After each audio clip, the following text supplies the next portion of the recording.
Ustedes el año pasado me acuerdo que nos juntamos un día a conversar un rato para ver cuáles eran las cuestiones que ustedes consideraban oportunas para poder trabajar con los entrenadores. El año pasado realizamos un curso para entrenadores para trabajar en la cultura del encuentro, y la idea es, en este ratito, poder compartir con ustedes estas ideas fuertes sobre liderazgo e inteligencia emocional. Por supuesto que la idea es poder conversar juntos. Cualquier inquietud, pregunta que tengan, la pueden plasmar por el chat para hacerlo de una forma más ordenada, ya que somos un montón, y de esa forma poder despejar todo tipo de consultas y dudas, ¿sí? Bueno, rápidamente me presento, simplemente para que sepan de dónde vengo, nada más que por eso. Soy psicólogo dentro de la psicología, formado en logoterapia, es una corriente existencialista, y me dedico a la psicología del deporte. Y después seguramente Arturo se va a presentar, pero también es doctor en comunicación. Ambos venimos del mundo académico, ¿sí? Trabajamos en la Universidad Austral, en estas dos áreas diferenciadas, pero que en este caso se unen en pos de la mejora en la práctica del deporte. Bien, ¿les parece arrancar? ¿Estamos de acuerdo? ¿Sí? Vamos a compartir un poquito algunas ideas juntos. Para eso traje una presentación, que la voy a compartir con ustedes. Ustedes me dirán si se ve bien o no se ve bien. Supongo que se va a ver bien. ¿Se ve? ¿Alguno que me haga un gesto, una seña, algo? Sí, se ve. Sí, se Bueno, ve. muchas gracias. Sí, se ve. Perfecto. Gracias. Vamos entonces a comenzar con esta presentación. Bueno, esperen, ¿qué pasó? Ahí está.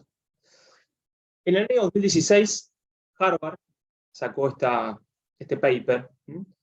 Aparte de ser psicólogo, soy licenciado en gastronomía y tengo una gran pasión que es la antropología alimentaria, donde evidencia que de alguna forma el impacto de la carne, la ingesta de proteína y ácido graso, favoreció el desarrollo de todo lo que es el encéfalo, donde están alojadas muchas funciones ejecutivas en los seres humanos, ¿sí? Nuestra capacidad de tomar decisiones, la inhibición, la comunicación, lenguaje, etcétera, etcétera, etcétera. Ahora, la pregunta que decanta a partir de esto es: ¿cómo es posible que los seres humanos, siendo pésimos predadores, no tenemos colmillos, no tenemos dientes incisivos, no tenemos garras, cómo es posible entonces que nos hayamos convertido en grandes predadores? Y seguramente ustedes podrán responder diferentes tipos de causas que podrían favorecer esta posibilidad. Sin embargo, la razón principal por la cual pudimos conseguir proteína de buena calidad que permitió el desarrollo del lóbulo prefrontal no es otra cosa que el trabajo colaborativo. ¿Por qué empezamos de esta forma? Porque es imposible comenzar a trabajar en liderazgo y hablar de liderazgo sin antes contemplar la necesidad esencial, natural, que tiene la persona humana de vincularse y trabajar colaborativamente. Tal es así, que fíjense qué interesante, la palabra comer deriva del latín comedere, que refiere al que ingiere con. O sea, el acto de comer trae implícito la presencia de un otro. Por eso estaría bueno que podamos recuperar la comensalidad, que es el acto de poder compartir la mesa con otras personas, ¿no? Y no resulta llamativo que en el compartir la mesa con otros es donde pueden aflorecer la emocionalidad, en nuestras familias, en nuestros vínculos, etcétera, etcétera, etcétera. O sea, esta primera parte de esta disertación va a tener que ver con fundamentar desde diferentes aristas la necesidad antropológica natural que tiene el ser humano de poder vincularse con otras personas, no solamente para poder subsistir, sino también para poder realizarse a nivel personal. Fundamentamos entonces desde la parte antropológica esta necesidad, pero también desde la parte médica. Muy posiblemente muchos de ustedes sean o psicólogos o médicos y conozcan el caso que vamos a citar ahora. Este señor que está aquí se llama René Spitz, ¿sí? Es un médico que en la década del 30 descubrió un fenómeno que ocurría en los hospitales con niños que tenían la capacidad de poder tener la alimentación básica necesaria para poder subsistir, que tenían una temperatura adecuada, pero que sin embargo, si no recibían contacto físico durante mucho tiempo, entraban en estados depresivos muy profundos que los podían llevar incluso a la muerte. Repito esto porque es un dato muy contundente. Esto se llama hospitalismo. Bebitos que tenían capacidad de alimentación satisfecha, un abrigo, una temperatura adecuada, pero que no tenían contacto físico real de otro ser humano, podían entrar en depresión muy severa que los llevaba a la muerte. Entonces, fíjense nuevamente la necesidad que tenemos de poder vincularnos.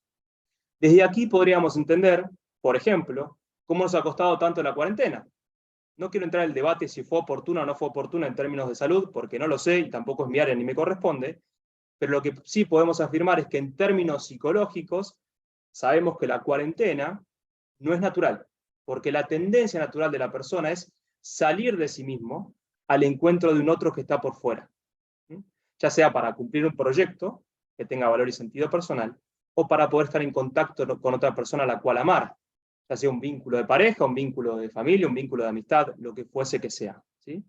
Entonces, seguimos fundamentando esta necesidad de contacto con los otros para tomar conciencia que las personas no somos islas, sino que formamos parte de archipiélagos, somos de alguna forma continentes. Hay una película muy interesante que retrata esta temática, que es Un gran chico, About a Boy, no sé si la han visto o no, que la película comienza con este enunciado de Hugh Grant que dice que las personas somos islas, una persona que vivía de una forma muy individualista, y luego, en el contacto que tuvo con un niño, va tomando conciencia de la importancia de lo vincular para poder subsistir, ¿no? Hace poquito leí un libro, que se los recomiendo, es interesante, de una persona que trabajaba con enfermos terminales, una enfermera, y veía como algo recurrente, un común denominador, que casi todas las personas antes de morir tenían el mismo arrepentimiento. Y de lo cual se arrepentían estas personas era de no haber compartido más sobremesa con su familia y con sus amigos, ¿no? Entonces fíjense que en nuestro lecho de muerte no vamos a pensar nuestros grandes logros profesionales, nuestras hazañas deportivas, sino las personas con las cuales compartimos nuestra existencia. Me parece fundamental hablar primero de la importancia de lo vincular para después desprender lo que es el liderazgo. No puedo hablar de liderazgo así solito, aislado, sin antes entender esta necesidad que tenemos de base de vincularnos. ¿Sí? Hasta acá venimos más o menos bien. Había un grupete que son un montón de chicas. Carlos Esteban dice son como 4 o 5. ¿Venimos bien, chicas? ¿Sí? Bien, vamos a seguir entonces. Sigamos un poquito más. Documental interesante. A ver, esta charla no solamente se van a llevar, espero, algún contenido que les pueda llamar la atención, sino también mucha recomendación de libros, de documentales, de películas, que Arturo luego seguramente va a profundizar. Hace un tiempito, creo que ya no está, pero en su momento estuvo en Netflix este documental, que se los recomiendo, lo pueden encontrar en YouTube, se llama Happy, ¿sí? Está elaborado por la psicología positiva. La psicología positiva es una tendencia psicológica que intenta estudiar las partes saludables de los seres humanos. No se focaliza en la patología, sino en la parte saludable, y estudia su felicidad, el concepto de creatividad, el flow, tan importante en el mundo del deporte. Y allí hicieron un estudio re interesante. Estudiaron a diferentes personas en diferentes países, diferentes culturas, diferentes estratos culturales, para ver si había un patrón común denominador en torno a la felicidad o la realización personal. Y encontraron 3, que son los que están aquí citados. Fíjense que el tener dinero o bienes materiales no impacta en el grado de bienestar psicológico, felicidad, una vez por encima de la línea de pobreza, ¿no? Por supuesto, por debajo de la línea de pobreza contribuye a la falta de felicidad. Pero una vez que yo tengo las características básicas cubiertas, tener poco, mucho, muchísimo, no impacta en mi felicidad. Pero sí lo que impacta son estos 3 conceptos que están acá. La vocación, aparentemente las personas más felices se vinculan a su llamado existencial más profundo. El segundo es la solidaridad, ya lo hemos mencionado antes, ¿no? Recuerden que el sentirme realizado internamente tan solo es posible como consecuencia directa del trascenderme. Cuando salgo de mí mismo al encuentro de un otro que está por fuera, la consecuencia es realizarme. Eso es ser solidario.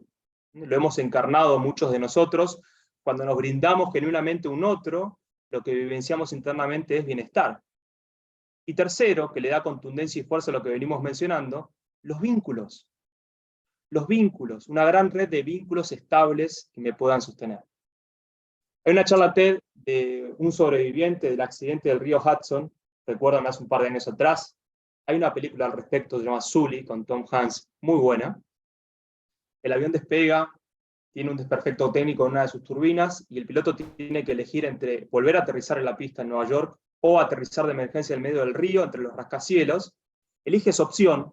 Ustedes imagínense estar en un avión, que de repente sufre un desperfecto técnico en una turbina, que tiene que aterrizar de emergencia en el medio del río. Y este señor, Rick Elías, que tiene esta charla TED que se llama 3 cosas que aprendí mientras mi avión se estrellaba, cuenta que él pensaba que iba a morir. Y que a partir de esa posibilidad tuvo la fortuna y el regalo de poder mirar su vida y tomar conciencia. Y ahí dice que aprendió 3 cosas fundamentales. La primera cuestión que aprendió Rick Elías es que ya no colecciona vinos buenos. Si tiene un buen vino, se lo toma. No espera que sea el momento adecuado y oportuno para poder disfrutar de las pequeñas cosas de la vida. Lo segundo es que lo que pensó durante su avión se estrellaba eran las personas con las cuales compartió su existencia.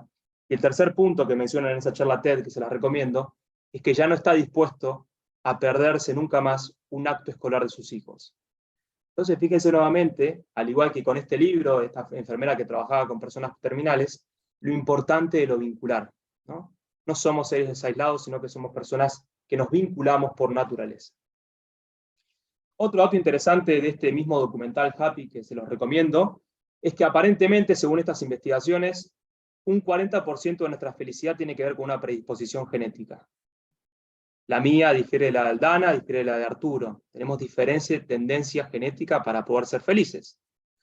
A diferencia de lo que podríamos creer, solamente un 10% de lo que nos pasa impacta nuestra felicidad. Los condicionantes, tanto psicológicos, sociales, físicos, impactan, lógicamente, no lo podríamos negar, no somos ingenuos. Tenemos condicionantes en casi todas nuestras áreas, pero, fíjense qué interesante allí, el 50% tiene que ver con la actitud con la cual decidimos afrontar aquello que nos toca vivir. Los seres humanos estamos compuestos por 3 dimensiones, según Viktor Frankl. Recuerden que les comenté que soy un existencialista formado en logoterapia. Viktor Frankl, autor del Hombre en busca de sentido, muy posiblemente lo han leído ese libro, narra y cuenta que él concibe a la persona como unidad antropológica compuesta por estas 3 dimensiones. Lo bio, nuestra corporalidad, lo psicosocial, y por último la dimensión espiritual. Espiritualidad no tiene que ver con religiosidad. La religión es una vía para poder llegar a la espiritualidad, no es la única. Nosotros podemos captar sentido a nuestra existencia de múltiples, diferentes situaciones, ¿no? Y por esta capacidad de espiritualidad es que tenemos libertad para poder elegir cómo responder a los condicionantes que la vida nos impone. Eso es la actitud, es un valor de actitud. En otra charla podríamos profundizar sobre esto, pero simplemente para que conozcan un poco lo que menciona este documental y cómo, nuevamente, le damos importancia a lo vinculado. Esta fue como una introducción bastante larga, pero me parece importante para poder, a partir de aquí, empezar a hablar de liderazgo. Bien, y creo que en este sentido, el Mundial pasado nos ha dejado mucha información relevante para ver por dónde se está moviendo el mundo del deporte y por dónde se mueve el liderazgo actualmente en la cultura, ¿no?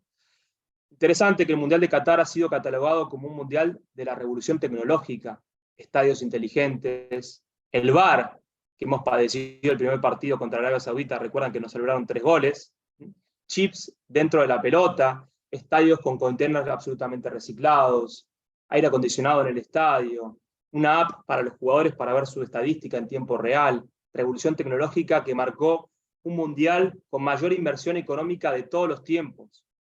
Sin embargo, si me preguntan a mí, más allá de haber sido un mundial de revolución tecnológica, ha sido el mundial de la revolución emocional, ¿no? Y estas placas nos podrían reflejar eso. Fíjense inicialmente la cantidad de jugadores que han quedado marginados del mundial por lesiones. Estas lesiones que lógicamente las vamos a entender desde un factor multicausal. No hay nada peor que el psicologismo, que es intentar explicar todo por razones psicológicas. Nos corremos de esa mirada. Volvemos a entender a la persona como unidad antropológica y entender que estamos totalmente correlacionados entre lo bio, psico-espiritual. Y que un padecimiento en un área puede impactar en otra. En un mundial con mucha ansiedad, con mucha vorágine, con mucha presión, muchas veces el cuerpo ha sido una vía de escape para poder manifestar esa presión que estaban encarnando, ¿no? Y ahí puede ocurrir muchas veces la lesión deportiva. Por otro lado, tenemos acá a Luis Enrique, y fíjense qué interesante esto, ¿no? Los espectadores mucho más cerca de los protagonistas, y los protagonistas mucho más cerca de los espectadores. Arturo seguramente tenga mucho más letra en el cambio y la modificación de comunicación, pero de lo que nos habla esto es de un intento de humanización de este mundo del deporte, que también le da mucha fuerza a las lágrimas de Aimar, las lágrimas de Scaloni, el relato permanente de Dibu Martínez comentando la importancia del trabajo psicológico. Hay un meme que circulaba por ahí muy gracioso que decía que el Dibu Martínez hizo más por la psicología que todo el colegio de psicólogos en toda su historia. Y es cierto, tal vez, ¿no? Que un héroe epocal hable de la importancia psicológica, luego eso decanta hacia abajo como catarata, las lágrimas de Di María. Entonces fíjense que todo esto podría hablarnos de una revolución emocional, que la podemos entender solamente en un contexto previo. Esto no pudo haber sido posible sin entender antes un movimiento que se venía gestando en el mundo del deporte, que es este que está acá. Y ahora sí me voy a hablar un poquito más y me voy a detener para poder comentar esto, porque creo que no puedo hablar de liderazgo deportivo sin entender dónde estamos parados hoy en el mundo del deporte. Y estamos parados acá. Cuarentena. La cuarentena ha sido una instancia muy difícil para todos nosotros. Hemos tenido padecimientos de todo orden y pérdidas de todo orden. Pérdidas económicas, pérdidas laborales, proyectos que han caducado, hasta inclusive en el peor de los casos hemos tenido pérdidas de seres queridos muy profundos que nos han costado mucho. Más allá de la dificultad, la ansiedad y la angustia que nos despertó la cuarentena por el coronavirus, también nos presentó una oportunidad de poner en jaque los niveles de omnipotencia con los cuales veníamos viviendo, para darnos la posibilidad de conectarnos con la vulnerabilidad. Y en este sentido, la vulnerabilidad es la contracara de la omnipotencia, pero al mismo tiempo es la puerta de ingreso a la humanidad. ¿Sí? Fíjense que Simone Biles muy posiblemente no hubiese dicho lo que dijo sin antes haber atravesado un periodo de cuarentena. Yo creo que ya se venía gestando en el mundo del deporte un cambio, estábamos como una especie de paradigma de transición dominante, corriéndonos del no pay no gain, este modelo de la autoridad, de la presión, de la lealtad, el honor, el deber ser, para dar lugar a un paradigma mucho más humano, que tiene el sostén y el sentido como sostén de la práctica del deporte, con mayor contacto interior, con mayor aceptación de las falencias, derribando estereotipos de perfección, que encarnan los mismos protagonistas. Y esto es lo interesante. No es que esto lo dice Sebastián Blasco, sino que son los protagonistas quienes nos marcan el rumbo y nosotros venimos por detrás. Y la primera fue Simon, en Tokio 2020, que se disputó en el 2021, donde instantes antes de disputar la final por equipos de su deporte, siendo la mejor de todas, decide darse de baja para priorizar su salud mental. Hasta acá, ¿no? Si la mejor de todas lo hace, ¿cómo nosotros no nos permitimos tampoco hacerlo, ¿no? Y a partir de ahí, como una catarata, empezaron a acontecer diferentes casos de deportistas que empiezan a mencionar lo mismo. Cooper en el mundo del rugby, Iniesta con la frase que ustedes pueden leer allí, Federer, creo que mejor encarna lo que venimos mencionando, se despide del tenis con una carta excepcional, donde no solamente habla de sus logros deportivos, sino, insisto, nos habla particularmente de los vínculos que cosechó en su práctica del deporte. Los protagonistas comienzan a mostrarnos un camino mucho más cercano, mucho más humano, y esa es la demanda cultural. Hoy por hoy, ustedes que son líderes en sus equipos, que son capitanes y capitanas, tienen que comprender y entender que la cultura está aquí. ¿Y esto es mejor o peor que antes? No lo sé, cada uno tendrá su opinión. Lo que sí sé es que esto está, y que frente a esto tenemos que responder. ¿Mm? Acá les cito un parrafito que creo que grafica y sintetiza un poco lo que venimos comentando, ¿no?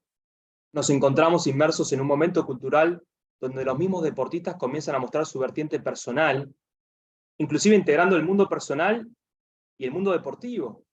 No sé si a ustedes les ha pasado o no, pero nunca antes vi la familia como parte de la concentración en un mundial, como pasó en Qatar 2022 con la selección argentina. La familia durante mucho tiempo fue vista como un impedimento en la consecución de las metas del deportista, porque estorbaban ese narcisismo funcional que el deportista necesita para poder cumplir lo que se posiciona. Y sin embargo, en Qatar 2022 vimos la familia no solamente como un impedimento, sino como una plataforma de despegue. Y qué curioso y qué llamativo que Messi, luego de haber obtenido el trofeo que tanto quiso durante tanto tiempo, lo primero que hace es sacar una foto a su mujer y a sus hijos con la copa, ¿no?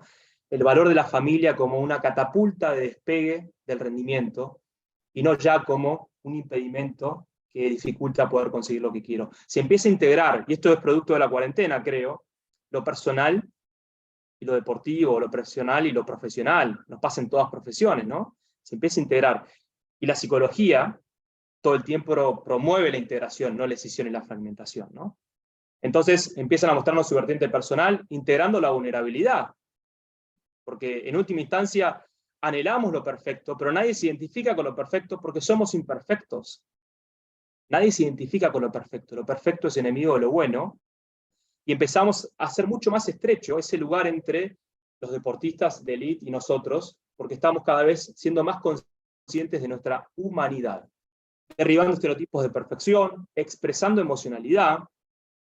A ver, me acuerdo que la cuarentena, una de mis hijas, la más grande, tenía 4 años en ese momento, me dice: papá, estoy muy triste, extraño a mis abuelos, a mis amiguitos, etc. Por supuesto, a mí como papá se me estrujó el corazón, que tu hija de 4 años te diga que está triste y que esté llorando, me angustió mucho. Lo fui a hablar con mi mujer. Mi mujer también es psicóloga, hacemos como una especie de experimento a ver cómo salen nuestros hijos entre 2 psicólogos. Vamos a ver, por ahora venimos bastante bien, después les cuento cómo sale ese experimento. Y me dice algo que me quedó bastante grabado. Me dice: solamente expresa angustia un niño que siente que hay lugar para esa expresión, ¿no? Dije: wow, entre todas las cosas que seguramente estoy haciendo mal, algo bien estamos haciendo, ¿no? Que no se exprese la emocionalidad no significa que no esté, simplemente que no hay lugar para que pueda ser expresada. Por eso me parece interesante que ustedes como líderes también habiliten canales y lugares para poder expresar la emocionalidad, porque seguramente está. Y hay momentos donde inclusive estar mal significa que estamos bien. Estar mal inclusive significa que estamos conectados. Por eso insisto con esto, en un mundo del deporte, de la acción, del cuerpo, donde no media mucho la palabra, sería interesante que podemos otorgar espacio, tiempo y lugar para poder mirar a la persona detrás del deportista dando estos lugares, ¿no? Generando mayor identificación y cercanía afectiva con los espectadores. Estamos en un momento en la historia donde se comienzan a cuestionar los estilos de liderazgo paternalistas, de esto vamos a estar hablando en un ratito, para dar lugar a la conformación de equipos fraternos, guiados por personas que inspiran desde la autenticidad. Esa es la concepción que a mí me gusta adoptar de liderazgo. Yo no intento convencer a nadie de nada, simplemente les cuento un poco mi subjetividad y mi experiencia para poder despertar en ustedes un pensamiento propio, ¿ok? Pero yo creo que el liderazgo no tiene que ver con el don de mando, no tiene que ver con el poder, sino que tiene que ver con la inspiración desde lo auténtico. Voy a chavar el final de la película, después vamos a ver el proceso. El liderazgo para mí tiene que ver con la capacidad de la persona de poder manifestar su proyecto de vida hacia adelante, auténticamente, agresivamente, para que el otro tome esa fuerza y haga la propia búsqueda interior.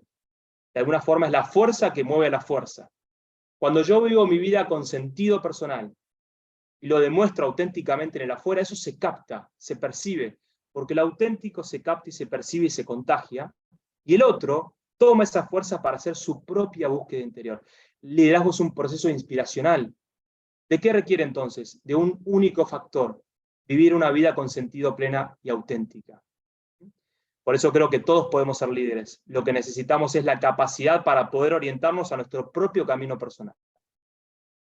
Un momento donde parte del mundo del deporte comienza a poner en jaque el dogma de la presión, ¿no? Yo creo que el dogma de la presión y este paradigma sentado en la presión es muy eficiente.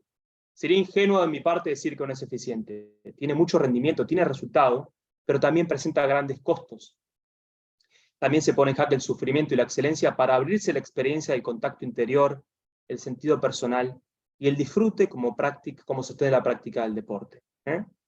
Hasta acá podrían decir: Sebastián, ok, suena muy lindo, pero creo que es un discurso solamente romántico, naif, medio ingenuo, ¿no? ¿Se puede construir rendimiento desde el contacto interior, el sentido y el disfrute? Y yo les voy a decir: sí, es un discurso un tanto romántico, creo que tenemos que ser románticos con la vida, recuperar cierto idealismo, pero al mismo tiempo es eficiente, porque hay muchos países que están trabajando desde esta vertiente con gran rendimiento deportivo. Caso Noruega, por ejemplo. Noruega hoy por hoy es uno de los países con mayor cantidad de medallistas olímpicos per cápita a nivel mundial y trabaja desde un paradigma no competitivo convencional. Hasta los 13, 14 años los chicos juegan, no compiten, no tienen tanteadores, no tienen marcadores, no hay récords, solamente lugar para el esparcimiento, el divertimento y el disfrute. Y acaso pregunto, ¿no sería del sentido común pensar que una persona que disfruta más de lo que hace, que le encuentra mayor sentido, que puede responder el para qué de lo que está haciendo, no pueda rendir mejor? ¿Por qué solamente podemos rendir bien cuando estamos presionados? Yo creo que inclusive es al revés. Cuando yo le encuentro un para qué a lo que estoy haciendo, por supuesto va a ser mucho más fácil sobrellevar el cómo, como dice Nietzsche, pero al mismo tiempo me puedo comprometer mucho más con esa actividad. Por eso digo que el gran secreto está en poder descubrir el sentido que le doy a mi práctica del deporte y luego demostrarlo con pasión y agresividad en el afuera. Y eso inspira y contagia. Bien. Carlos, Esteban, ahí venimos bien con las chicas. Son las únicas que estoy viendo, así que por favor denme un feedback. Ahí va, muy bien. Seguimos entonces, gracias. ¿Cómo hacemos para, de alguna forma, compatibilizar la voluntad, el esfuerzo con el disfrute? Bueno, para eso les cuento una teoría cortita y bastante interesante desde mi punto de vista, que al mismo tiempo conjuga dos pasiones mías, que son la cocina y la psicología, ¿no?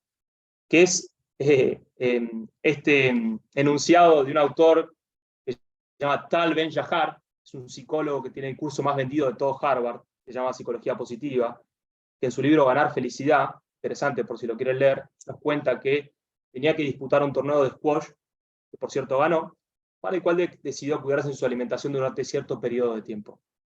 Y como recompensa final al esfuerzo de su dieta, decidía darse un festín de comida chatarra en McDonald's pidiéndose 4 Big Macs. ¿Sí? El tipo fue, se cuidó, ganó, salió campeón, después fue a McDonald's, se pidió 4 hamburguesas.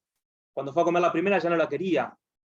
A veces nos pasa en la vida, ¿no? Queremos tanto algo que cuando lo tenemos frente a nosotros lo desechamos. Y a partir de ahí se le ocurrió idear 4 tipos de hamburguesas que equipara con 4 arquetipos de felicidad. Dice, la primera hamburguesa que encontramos es la Tasty. Doble carne, doble queso, panceta, queso cheddar, lo que a ustedes les guste. Esa hamburguesa apetitosa, sabrosa, que sabemos que nos va a causar mucho placer, pero que muy probablemente nos caiga muy mal a la panza al día siguiente.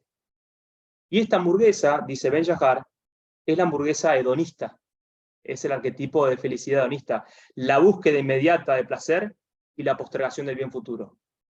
No está mal de vez en cuando en la vida movernos en forma hedonística, ¿no? O sea, buscar placer por el placer mismo, no está mal. El problema es si todo el tiempo en mi vida como este tipo de hamburguesa. Eso no es saludable y retroalimenta el vacío. Primera hamburguesa. Segunda hamburguesa, dice, es la hamburguesa veggie. Dice Ben-Shahar, no se enojen conmigo los veganos, lo dice Ben-Shahar. Dice, no es rica, pero es saludable. De alguna forma lo que representa es la postergación de la gratificación en el presente para cultivar un futuro más próspero hacia adelante. Pero esto muchas veces puede ser una trampa. ¿Por qué? Porque si no logro integrar en el presente escenas de placer y gratificación, nunca voy a llegar a ese momento de gratificación futuro. Es el problema del adicto al trabajo. La pasa mal hoy para tal vez después pasarla bien. Y para mí, esto lo agrego yo, esta es la hamburguesa que abunda en el mundo del deporte. Sacrificio, sacrificio, renuncia, postergación, sacrificio. Y si yo no logro sostener también con gratificación en el presente, en un momento la voluntad sola se cansa. Cuando lo que sostiene mi conducta es solamente la voluntad, en un momento se cansa. ¿Y saben qué sucede cuando la voluntad se cansa? Va a comer hamburguesas tasty de nuevo, ¿no? Buscando placer y shocks de placer. Y ahí andamos por la vida, en un movimiento polar, comiendo hamburguesas veganas que nos cansan y no nos dan satisfacción, y luego grandes dosis de placer que retroalimentan el vacío. Por eso creo que la solución es un poco lo que nos dice Frankl. Lo que debería sostener nuestra conducta no es la voluntad, sino es el sentido. Cuando yo puedo descubrir y responder el para qué en aquello que estoy haciendo, es mucho más fácil sobrellevar la renuncia y el sacrificio que implica la práctica del deporte y la vida en general, ¿no? Por eso me parece interesante que una vez más hagamos hincapié en el sentido, y de hecho esta charla se titula Liderar desde el propósito, cuando lideramos del sentido de vida. Por eso me detengo tanto en este lugar, ¿no? La tercera hamburguesa, dice, la peor de todas, no es ni rica ni saludable, es una porquería absoluta, tiene que ver con el arquetipo nihilista. Yo no espero nada de la vida, ni ahora ni después, la vida no tiene nada para darme. Y la cuarta hamburguesa es la hamburguesa de la felicidad. ¿Existe? Sí existe. Ben-Shahar dice que la felicidad no es otra cosa que momentos de gratificación en el presente y un futuro próspero con sentido hacia adelante. Obviamente muchas veces hacemos cosas en la vida que no queremos, pero que las tenemos que hacer. Sin embargo, el desafío es poder o intentar todo el tiempo complementar el sentido futuro, que implica muchas veces renuncia, con momentos y escenas de nuestra vida que estén vinculadas al disfrute. ¿Acaso ustedes no vieron un Messi en el Mundial que pudo disfrutar mucho más? E insisto, ¿creen que disfrutó porque ganó o ganó porque disfrutó? Yo creo que ganó porque en primera instancia pudo disfrutar. El disfrute como motor del rendimiento del deporte. Disfrutar no implica solamente divertimento, ¿eh? Ojo con esto. Disfrutar es reconocerse en el propio camino y orientarse hacia el sentido. Eso es disfrutar. Que implica muchas veces divertirme, pero que otras veces no. Eso es disfrute, cuando me siento en el camino propio, personal. El disfrute como vehículo y como motor del rendimiento. Caso Messi. Nunca lo vimos como antes tener un rendimiento de la selección tan superlativo, donde se pudo desprender de esa mochila de presión que le estaba quitando vitalidad para poder fluir, y pudo intentar posicionarse como única meta el disfrute de la actividad que estaba realizando. Y eso lo llevó a una fluidez absoluta. Acá está la frase de Frankl que le da un poco sentido a lo que venimos diciendo, ¿no? Necesitamos placer y felicidad, no lo niega, no somos ingenuos. El placer, la felicidad son importantes para nuestra existencia. Poder y prestigio, pero sobre todo necesitamos encontrar el rumbo hacia el cual caminamos, el sentido que nuestra vida tiene, el sentido de cada situación que vivimos. Si una persona encuentra esto, entonces está preparada para sufrir, para hacer sacrificios y presiones sin que le afecte de manera dañina a su salud. Pero si no es así, si no entendemos el para qué de las cosas, si no tenemos un horizonte, cualquier cosa se llevará a nuestra vida, ¿no?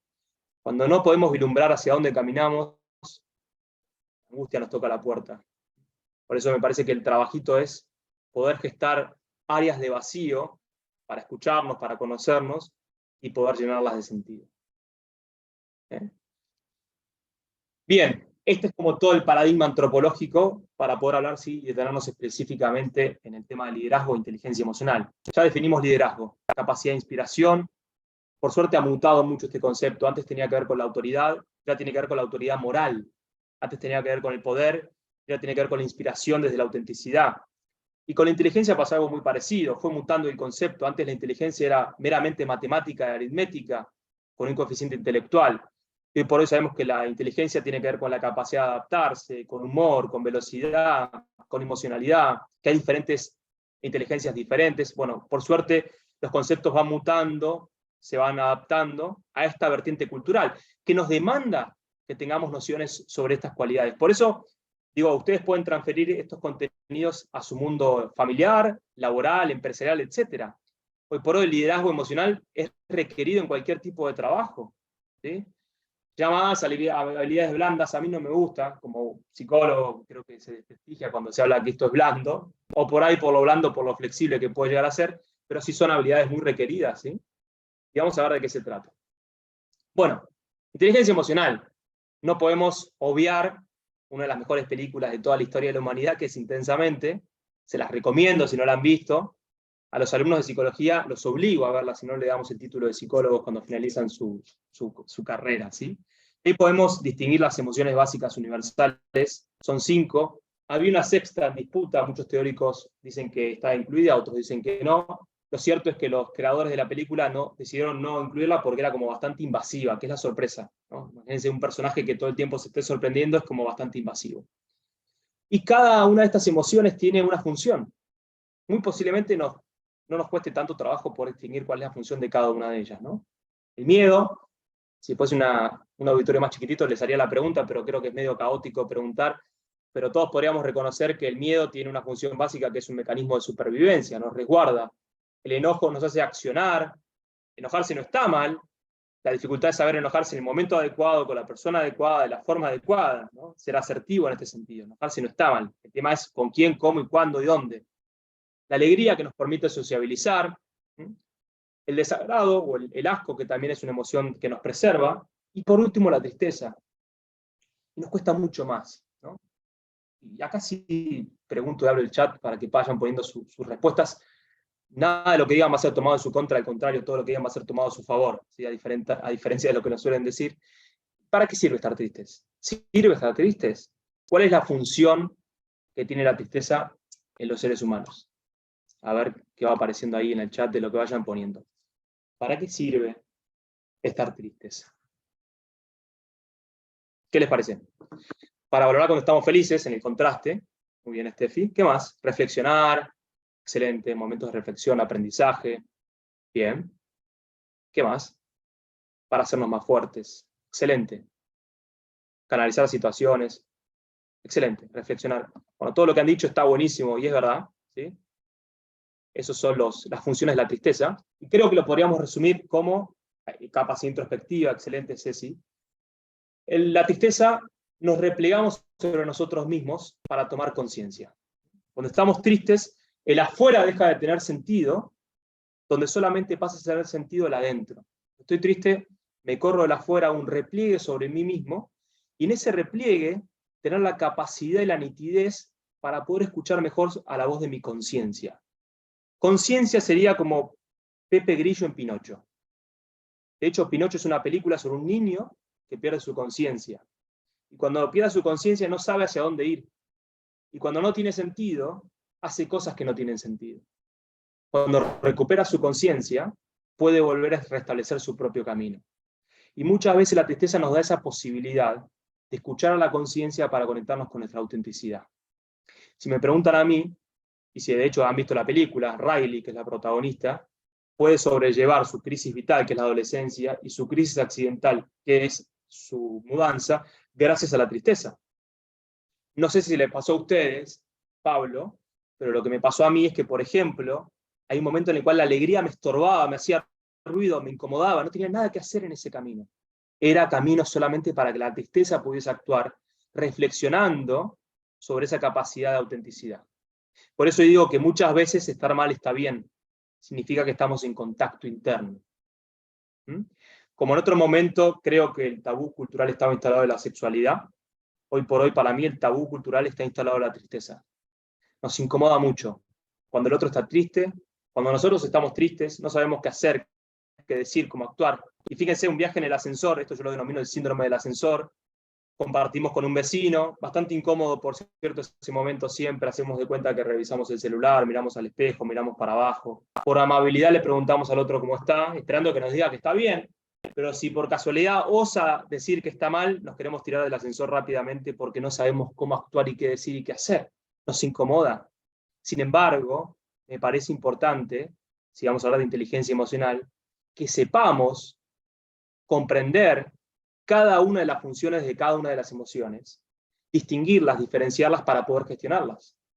Se habla mucho de gestión emocional. Yo no puedo gestionar aquello que yo no vi. Yo no puedo gestionar aquello que yo no diferencié. No puedo gestionar aquello que no acepté. Por eso les propongo ciertos pasos para poder gestionar emocionalidad. Primero, identificar. ¿Y para eso qué tengo que hacer? Ver. Y para ver qué tengo que hacer, gestar áreas de vacío. Si estoy todo el tiempo haciendo, difícilmente me puedo conectar dentro de mí, conmigo mismo.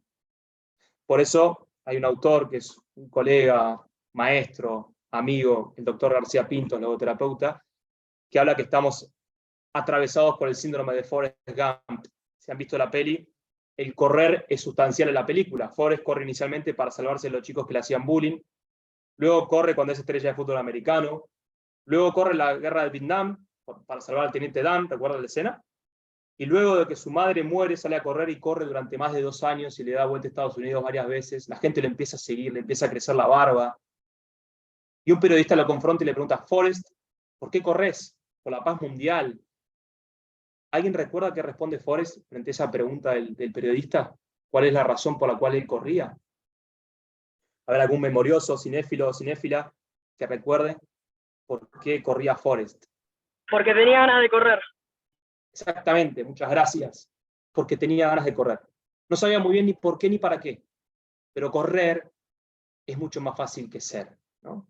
Por eso el autor García Pintos dice que estamos atravesados por este síndrome. Hacemos, porque hacer es mucho más fácil que conectarnos con la difícil tarea de poder lidiar con nuestro ser. ¿Sí? Y ahí es donde creo necesitamos todos, me incluyo por supuesto como primero, espacios de vacío en nuestro día. Estamos todo el tiempo haciendo. Salimos del trabajo, nos vamos a entrenar, volvimos a entrenar y tenemos que todo el tiempo. Y el fin de semana nos cargamos de cosas sociales. ¿En qué momento pudiste conectarte con la nada misma para hacerte las preguntas existenciales más profundas e importantes de tu vida? ¿Quién sos? ¿Cómo sos? ¿Hacia dónde vas? Por eso me parece interesante 3 pasos que propone un monje benedictino, psicólogo, antropólogo, Brother David. Hay un documental interesante en Netflix sobre Brother David, se llama Del estrés a la felicidad. Él dice que tenemos 3 pasitos. Stop, look and go. Frenar. Vamos muy rápido. Esto no nos ayuda mucho, ¿eh? Fíjense la cantidad de horas que pasamos con el celular muy rápido. Una vez que freno puedo ver. Y una vez que veo, puedo gestionar aquello que estoy viendo. Entonces, primer paso, gestar áreas de vacío. Llego a mi casa cansado de trabajar, me pongo a ver Friends. ¿Eso es tiempo de vacío? No. Eso es tiempo de distensión. ¿Está bueno? Obvio que sí. Lo necesito, pero no es lo mismo. Tiempo de vacío es tiempo de vacío. Tiempo de vacío para identificar, luego diferenciar. No es lo mismo estar enojado que estar triste. Son cosas diferentes. Luego, el paso más importante, aceptar lo que estoy viendo dentro de mí. No juzgarlo, lo acepto. Y cómo lo acepté es que lo puedo modificar. Yo no puedo modificar aquello que yo no acepto.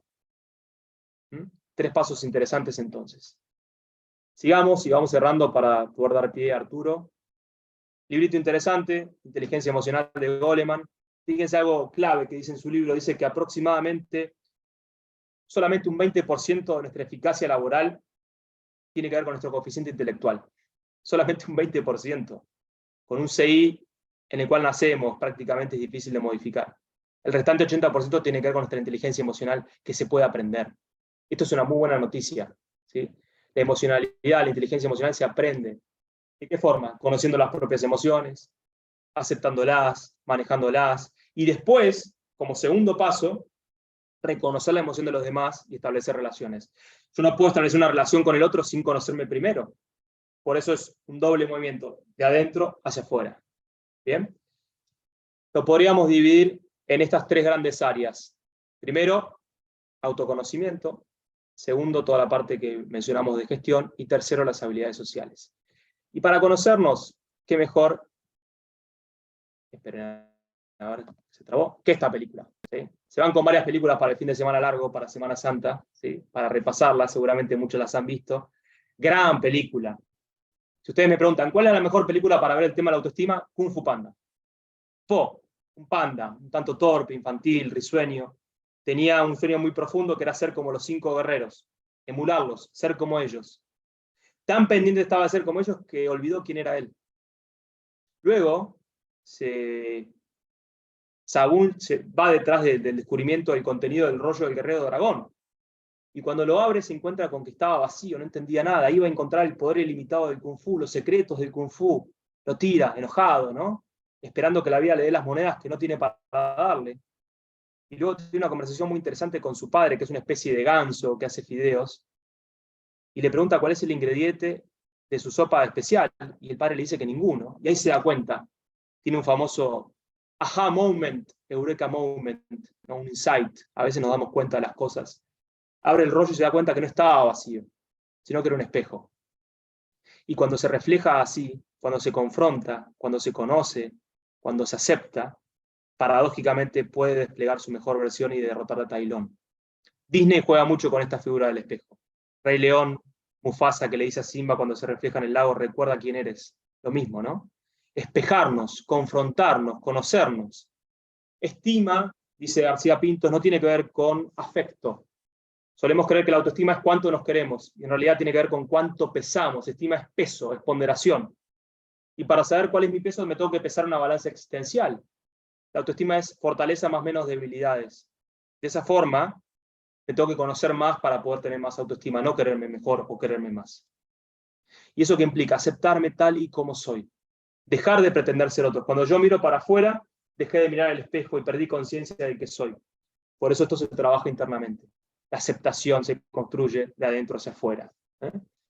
Desde ahí podemos gestar esta inteligencia emocional con áreas de vacío, con los 3 pasos del stop, look and go que hemos mencionado, haciendo mucho hincapié en la tristeza como vehículo para ser mucho más auténticos. De ahí podemos liderar. No hay mejor maestro, no hay mejor líder que aquel que muestra su sombra. Cuando integramos nuestra sombra, cuando mostramos nuestros defectos, cuando nos equivocamos, estamos habilitando que los otros puedan hacer exactamente lo mismo. Y de esa forma nos volveríamos una sociedad mucho más compasiva con nosotros mismos y sobre todo con los otros. Quien es exigente con el otro es exigente con uno, quien es exigente con uno es exigente con el otro. Creo que la compasión es importante para poder ser mucho más humanos. Una vez que tengo este recorrido hecho, es que puedo trabajar en la habilidad social para afuera, ¿no? Y ser empático. Todos sabemos qué significa empatía, ponerme en los zapatos del otro y actuar en consecuencia de eso, ¿no? Si solamente me pongo los zapatos y no actúo en consecuencia de eso, no soy empático, soy comprensivo. La empatía implica también poder actuar en consecuencia de aquello que yo vi. Aprender a mirar por la ventana del otro, comprender el horizonte desde el cual el otro me está hablando. Eso es ser empático. Y eso tiene que ver con la compasión. Para ir cerrando, y como una de las últimas recomendaciones de esta parte, y ahora vamos con Arturo, el complemento de cuestiones más comunicacionales para trabajar la asertividad en su don, en su regalo que es encomendado, que es el liderazgo. Acá les pongo un ejemplo para mí de liderazgo actual. ¿Alguno vio esta serie? Ponga por ahí sí, si alguno la vio. Ted Lasso, serie extraordinaria, genial, se las recomiendo. Del deporte, la serie más vista en el 2020 durante toda la cuarentena. No es casual que en una época de tanta negatividad se nos presente una persona con tanto positivismo real y que eso nos lleve y nos identifique y nos haga sentir plenamente amigables con él, con Ted Lasso. Ted Lasso, un entrenador de fútbol americano que se hace cargo de un equipo de fútbol inglés de la Premier League, sin ninguna destreza técnica de su deporte, pero con mucha empatía, con mucho carisma, con mucha humanidad, pidiendo disculpas, integrando su vulnerabilidad, construyendo entornos de disfrute, construyendo entornos de distensión, como vehículo de rendimiento. ¿Es posible? Por supuesto que es posible. Es más, es lo que nos reclama la nueva cultura y la nueva generación. Trabajo colaborativo, equipos fraternos, equipos ágiles, horizontales, expresión de la emocionalidad, integración de la vulnerabilidad. Creo que de eso se trata el liderazgo de la inspiración y creo que de eso se trata la capacidad que ustedes tienen, del don que les han regalado de ser capitanes, que exige una gran responsabilidad. Peter Parker, su tío, recuerdan esa escena donde el tío le dice un gran don, un gran poder conlleva una gran responsabilidad. Bueno, ustedes tienen esa gran responsabilidad, está buenísimo. Lo que dicen, lo que no dicen, lo que hacen y lo que dejan de hacer, tiene un impacto en el otro. Tienen una gran responsabilidad que está genial. Pueden ser agentes de cambio positivo, ¿sí? Por último, muy sintéticamente, para poder llevarse a algo mucho más gráfico y práctico, creo que de la misma forma que ustedes hacen un bolsito cuando van a competir, les propongo que hagan un bolsito de líder personal con algunos elementos metafóricos, por supuesto, ¿no? Que son los que están aquí. Y agréguenle que ustedes quieran, ¿eh? Y sáquenle que a ustedes no les sirva. Creo que está bueno que en ese bolsito puedan poner un reloj. No para parametrizar, como está hoy tan de moda, que medimos todo, cuántos kilómetros caminamos, cómo dormí, etcétera, etcétera, que a veces nos desconecta de nuestra percepción interna. No hace falta que me ponga un anillo para saber cómo dormí. Si yo tengo la capacidad para tomar conciencia, me doy cuenta si dormí mal o no. Pero bueno, fuera de esa crítica muy subjetiva mía, que ustedes pueden estar en desacuerdo, para entender que el proceso de liderar lleva un tiempo. Es un proceso y como tal lleva un tiempo.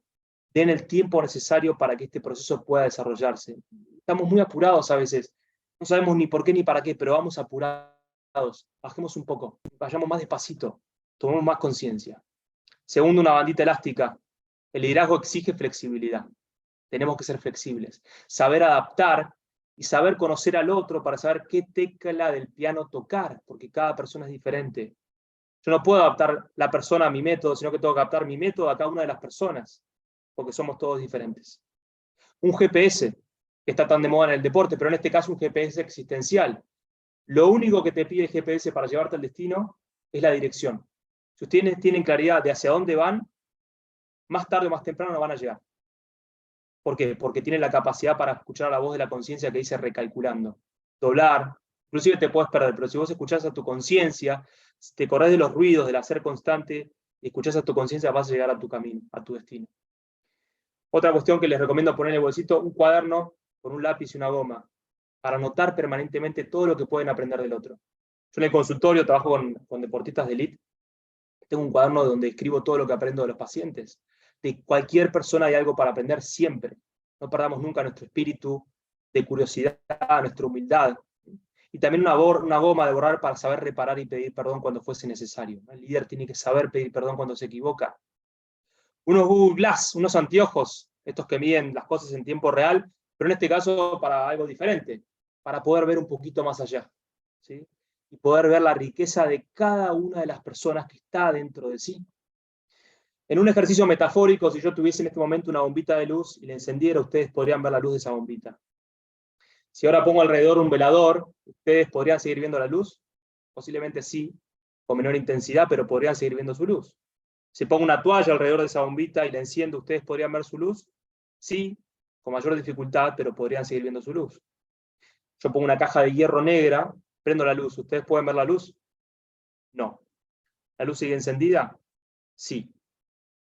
Independientemente de los condicionantes que tengamos, algunos tenemos más, otros menos, algunos más fuertes y otros más débiles, siempre, por nuestra condición de seres humanos, tenemos luz interna. Y ver esa luz a veces nos exige mucho trabajo, y es la tarea del líder, poder ver un poco más allá para rescatar lo valioso que cada persona tiene por ser persona. Y por último, mate para compartir. Esto es para compartir. Si no es para compartir, creo que no tiene ningún tipo de sentido, ¿no? Recuerden, como iniciamos la clase, no somos islas, sino que somos partes de continentes, y de esa forma formamos archipiélagos, ¿no? Y lo cierro con esta frase de una autora, Marianne se llama, que toma Mandela en su discurso, dice: cuando dejamos que nuestra luz brille, inconscientemente damos permiso a los otros para llegar a hacer lo mismo, ¿no? Creo que de esto se trata de liderar, dejar un espacio en el cual brillar para que el otro pueda hacer lo mismo, ¿sí? Bien, bueno, un placer, ¿sí? Les súper agradezco su disposición, su escucha. Seguramente luego de la disertación de Arturo vamos a dejar un espacio para poder ver alguna consulta, pregunta, o lo que fuese que sea, pero acá está un poquito lo que yo quería transmitirles: cómo liderar desde el propósito, entender un poco cómo estamos culturalmente en el deporte, hacia dónde estamos yendo, un paradigma totalmente basado en la persona, y que el liderazgo hoy nos exige pensar en la persona en el centro de la escena, ¿sí? Me voy a descuidar acá, escuchando a Arturo, aprendiendo de él, y después también para poder compartir con ustedes alguna pregunta, alguna reflexión. Muchas gracias. Bueno, gracias, Sebas. Muy profundo. Muy bueno, yo voy a compartir pantalla.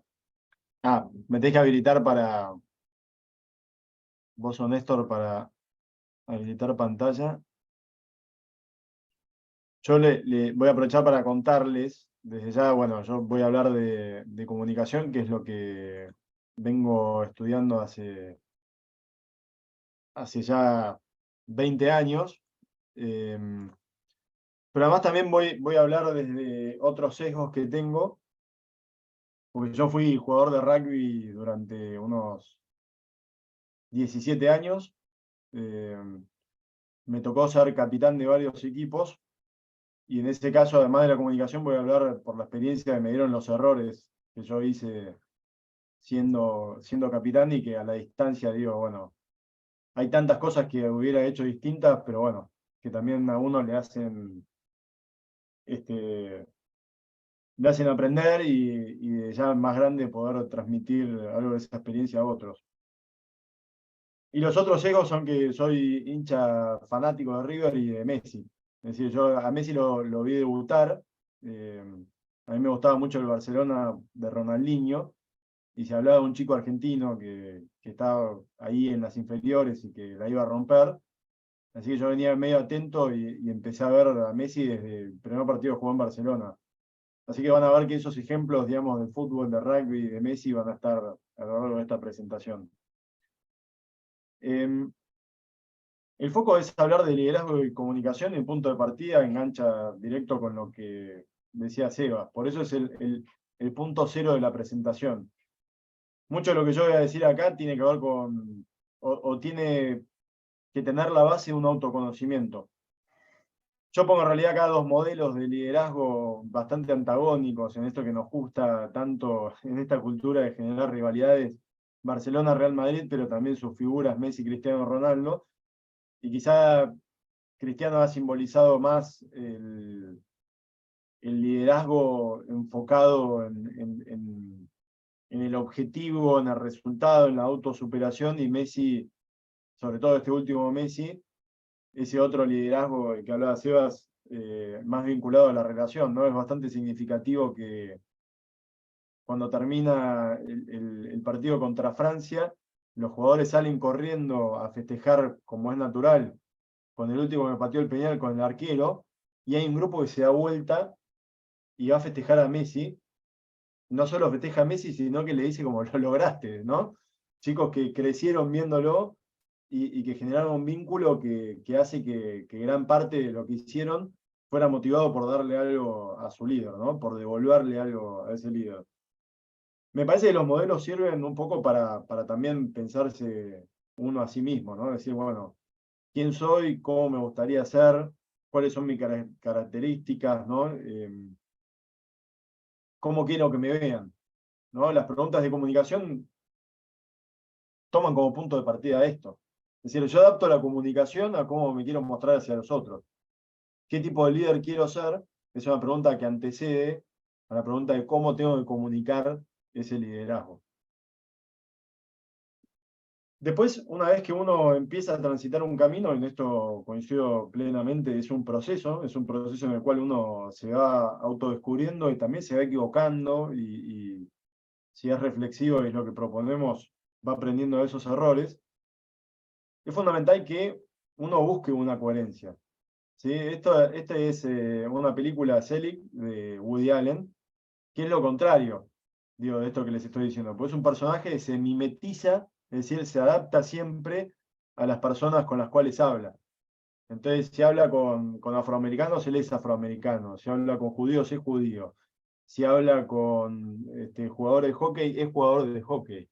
Y lo que termina mostrando es, digo, eso no tiene ninguna coherencia a lo largo del tiempo, ¿no? Entonces, si uno no busca una coherencia, es difícil que proyecte una imagen de liderazgo que los otros pueden identificar como algo estable.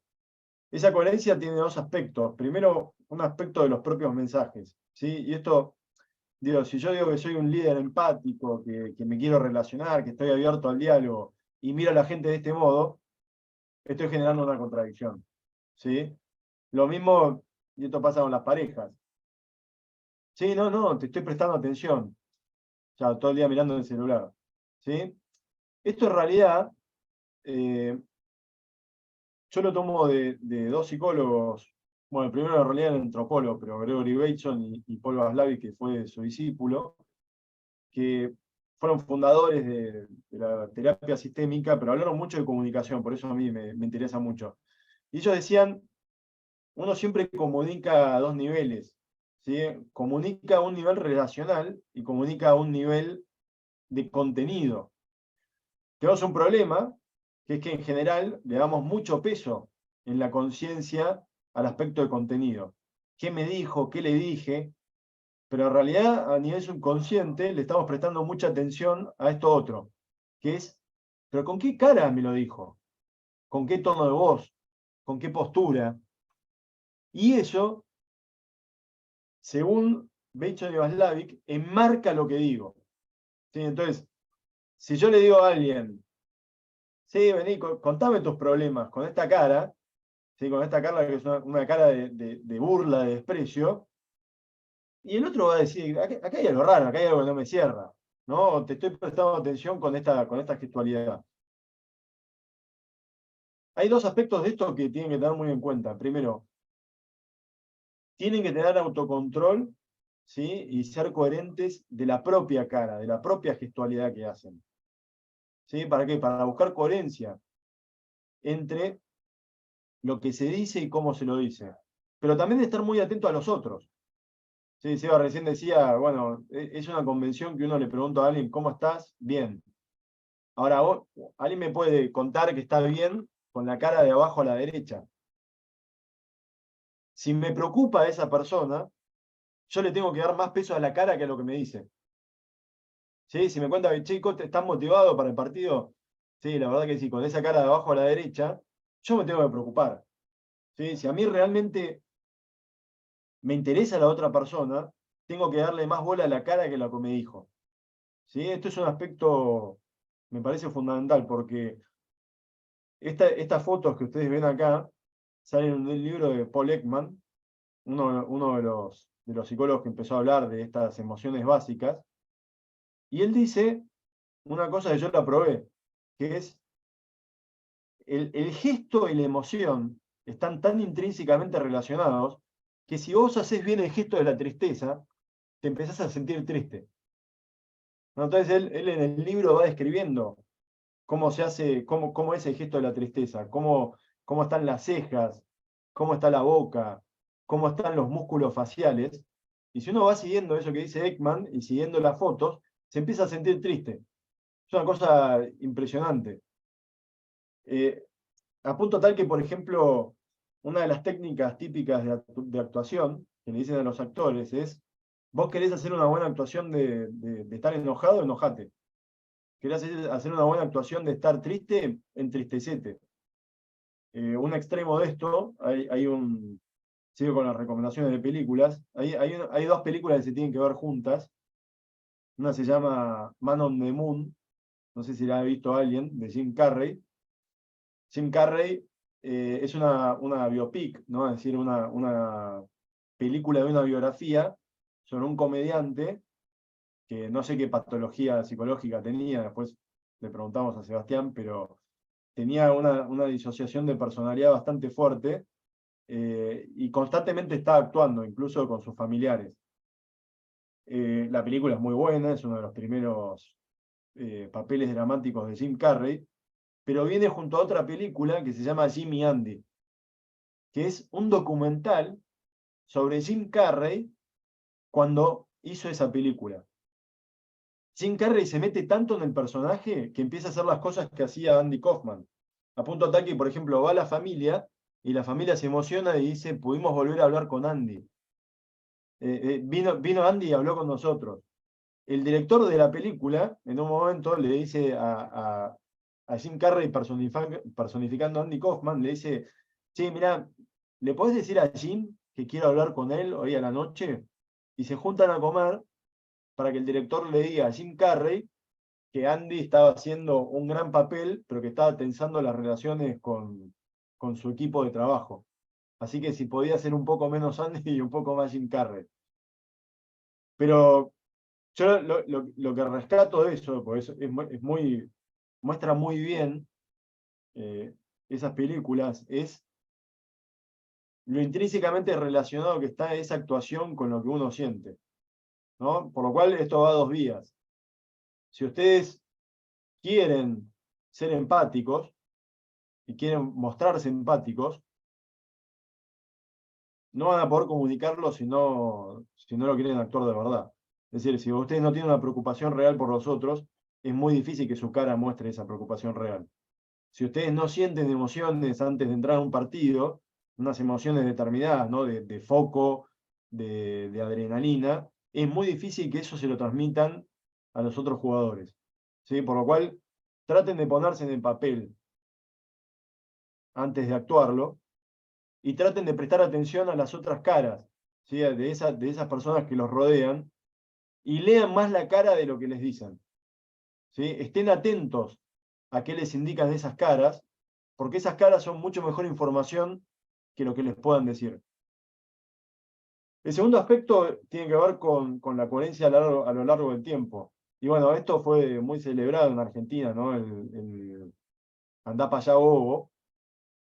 Pero a mí me ha resultado más interesante esto, ¿no? Que es cuando Messi baja de esa situación emocional y dice, quiero pedir disculpas porque eso no es el liderazgo que yo quiero proyectar. No lo dice así, ¿no? Dice, pero eso no es lo que yo quiero mostrar. Eso no es lo que quiero que los chicos vean de mí. Yo quiero que los chicos vean otra cosa. Alguien que respeta, alguien que se lleva bien con el rival, pero bueno, me desencajé y pido perdón. Eso me parece sumamente rescatable de Messi, ¿no? Porque es hacerse cargo del liderazgo que ha proyectado durante tanto tiempo y hacerse cargo cuando se equivoca y se desvía. Eso a lo largo del tiempo, digo, los errores están permitidos, pero es necesario también que comuniquen cuando se equivocan para poder sostener ese papel a lo largo del tiempo. Hay una mano levantada ahí, no sé si, bueno, cualquier cosa me activan el micrófono y me dicen.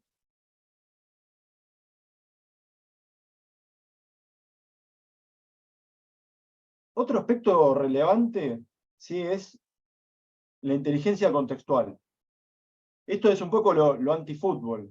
Vieron que cuando uno ve las arengas, por ejemplo, en el fútbol, lo que le dicen los futbolistas a los periodistas lo tomo un poco más con pinzas porque muchas veces les enseñan a los periodistas, a los futbolistas, a hablar con el periodismo de tal modo de no decir nada, porque eso es una forma de evitar problemas, ¿no? Entonces, le hacen la pregunta, che, bueno, la rompiste, sí, bueno, claro, pero lo importante es el equipo, la verdad que cuando un equipo juega bien, uno también puede colaborar, bla, bla, bla, no decir nada, ¿sí? Siempre dicen lo mismo. Bueno, qué sé yo, para el futbolista la relación con el periodista puede ser bastante determinante en aspectos de su carrera profesional, pero digo, cuando eso se traslada a las arengas antes del partido, lo que le digo a mis compañeros, eso se vuelve en una mala comunicación. ¿Por qué? Porque las situaciones cambian, ¿sí? Y si yo ante las distintas situaciones digo siempre lo mismo, el efecto que tengo es nulo, ¿sí? Imagínense ustedes todas las semanas, sé que, ¿viste? Bueno, y ahora vamos a poner atención, vamos a poner huevo, vamos a dejar todo, vamos a hacerlo. Bueno, llega un momento que uno se va cansando, ¿no? Incluso puede ser bastante desadecuado frente al contexto de eso. Esto es una de las cosas que he reflexionado después de crecer y después de ver otras situaciones, pero que las hacía mal cuando era líder jugando a rugby. Hay veces que los partidos en sí tienen una motivación intrínseca muy alta. ¿Sí? Me acuerdo cuando nosotros jugábamos clásicos, y el clásico te ponía en una adrenalina, unas ganas, digamos, de jugar que llevaban a la desesperación. ¿Sí? Y a mí, digo, con el tiempo digo, si yo en esas situaciones hablaba de hay que salir con todo, estaba echando nafta al fuego.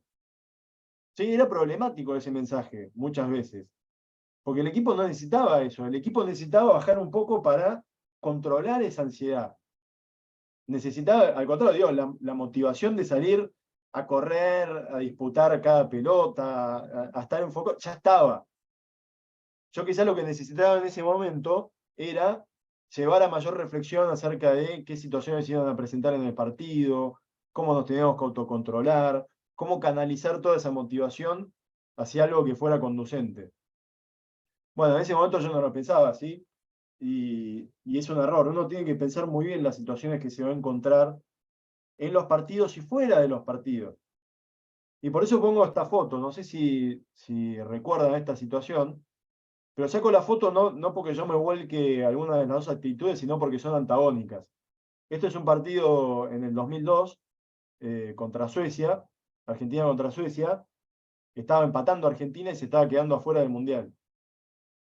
Y Verón estaba por patear un tiro libre y Bielsa estaba afuera, gritándole de este modo, diciéndole, Sebastián, Sebastián, que no quede corta, que no quede corta, que el centro no quede corto, que no quede... Y la pelota queda corta, y Bielsa se pone loco. ¡Que no quede corta! Le grita. Y del otro lado estaba Verón, que mientras le gritaba decía, pará, pará, pará, pará, al minuto 88 de un partido de que se está por quedar afuera la Argentina. La memoria colectiva fue muy ingrata con Verón y lo condenó por esto como si él estuviera tirando el equipo abajo.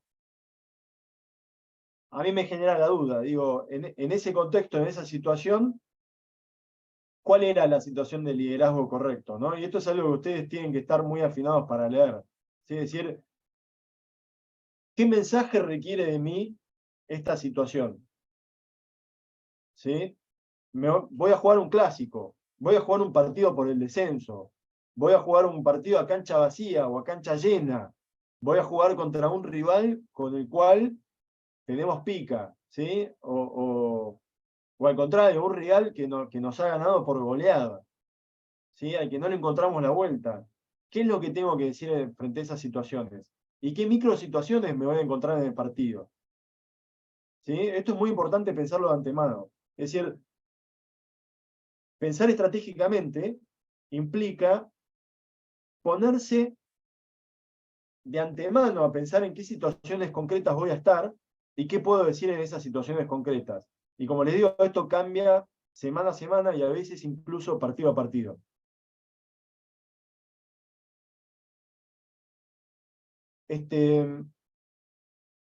Incluso uno, y tomo este ejemplo también de Modric, pensando en las situaciones que se avecinan, también debería hacer ese trabajo relacional.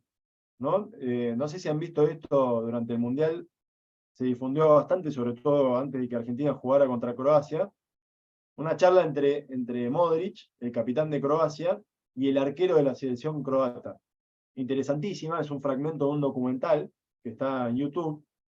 Y Modric habla con este arquero y le dice, estoy preocupado por vos porque vos veo que tenés mucho más talento del que estás demostrando.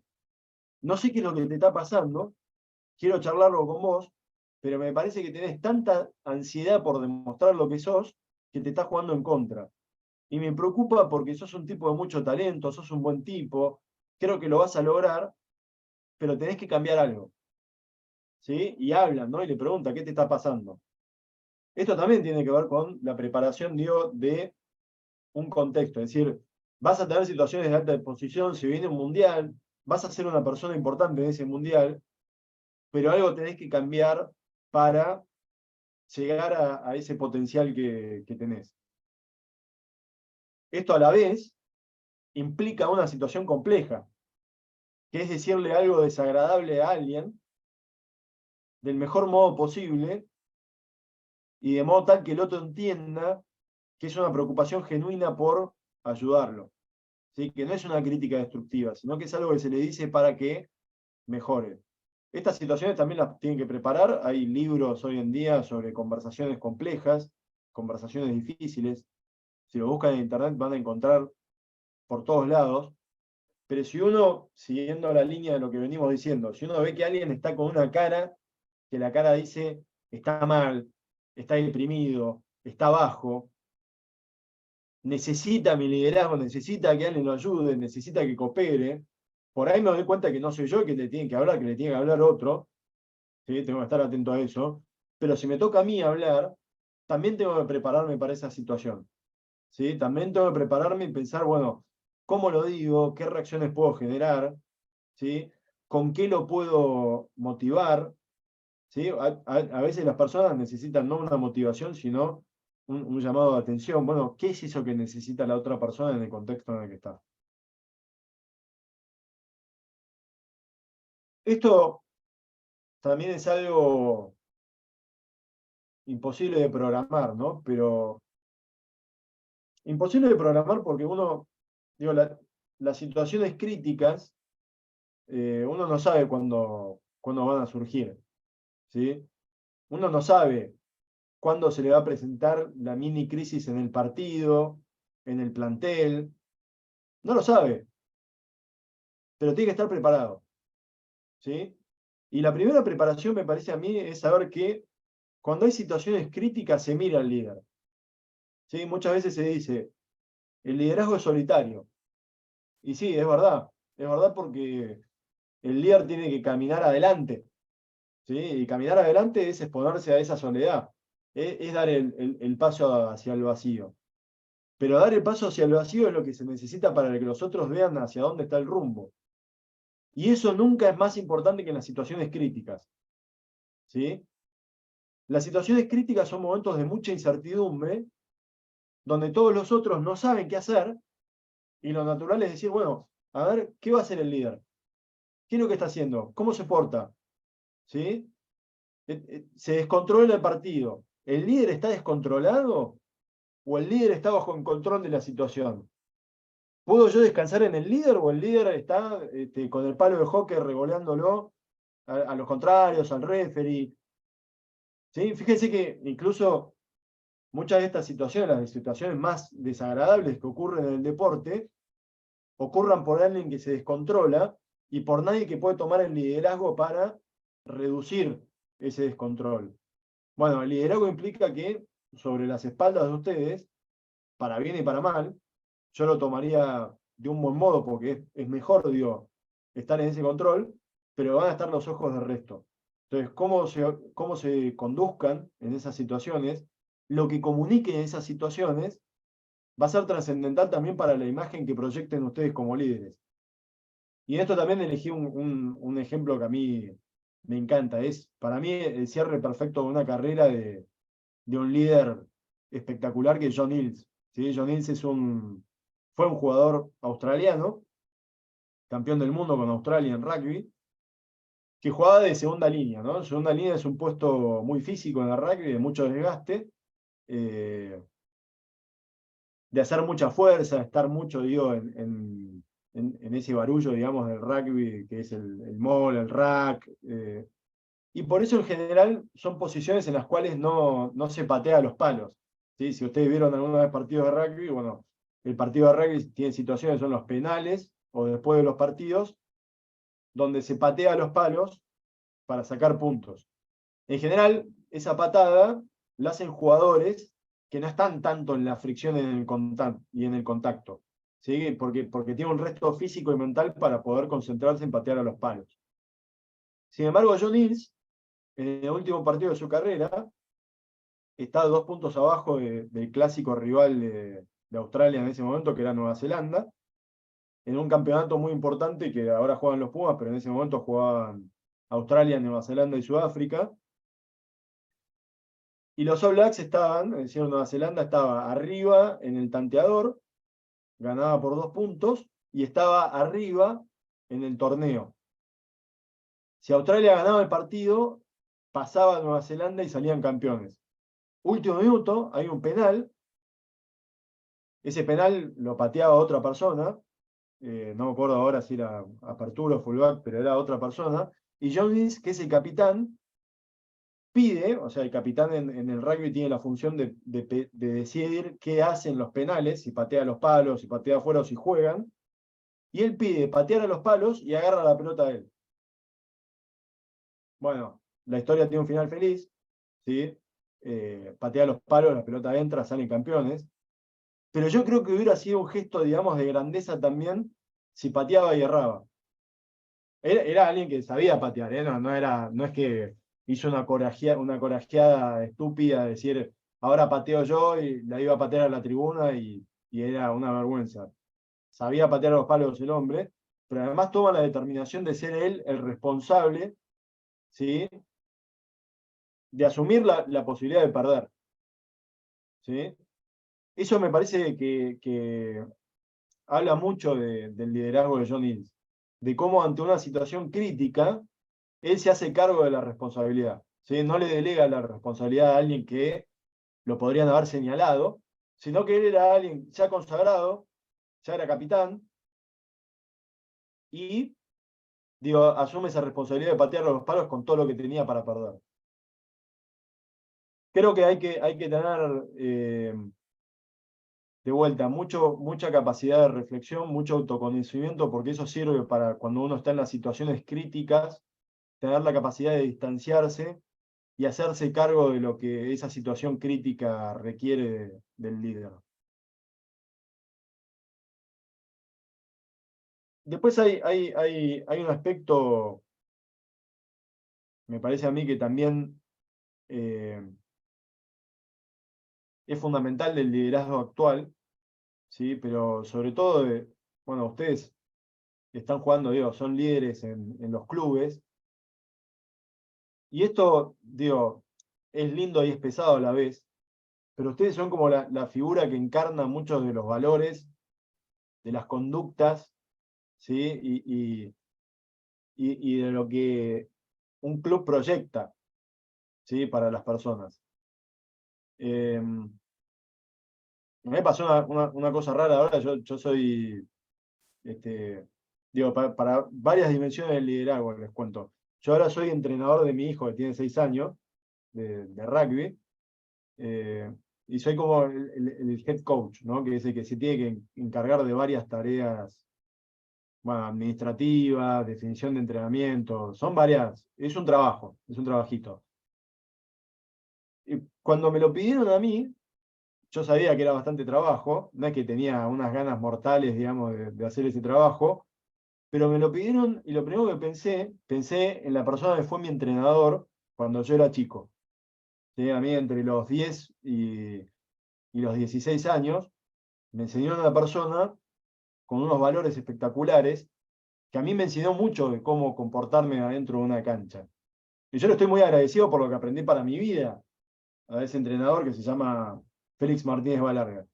¿Sí? A mí cuando me dijeron esto dije, A mí me gustaría hacer por mi hijo y sus amigos lo que hizo Félix por mí. Eso fue para mí un modelo de conducta.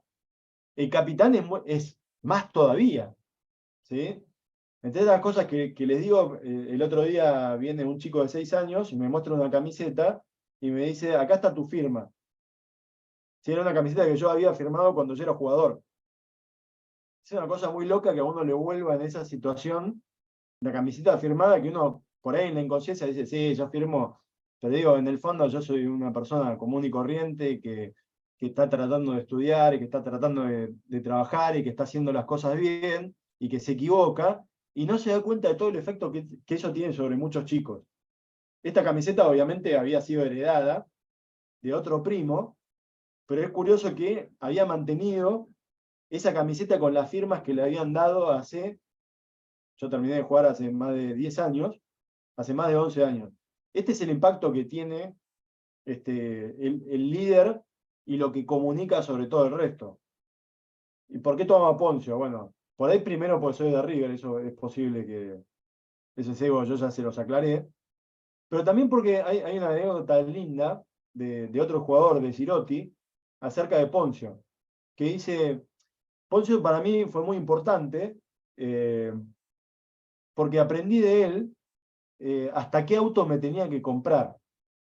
¿No? Fíjense lo que es la trascendencia. No es solo la conducta adentro de la cancha, la historia de Poncio, ¿no? No sé si recuerdan, pero eh, probablemente no, los que no son de River, pero Poncio tuvo un momento con Ramón Díaz, ¿sí? Técnico antes de Gallardo, que entró en un pozo depresivo, ¿sí? Y estaba flaco, esquelético, con una barba larga, y no jugaba, y cada vez que jugaba no podía dar 2 pases.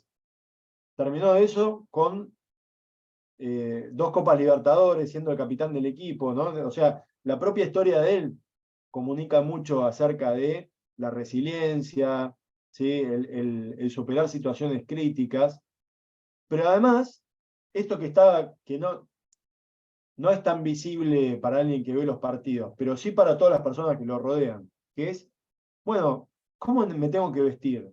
¿Cómo me tengo que comportar? ¿Cómo tengo que hablar hacia afuera? ¿Cómo tengo que hablar con el árbitro? ¿Qué respeto le tengo que dar al árbitro y a los rivales?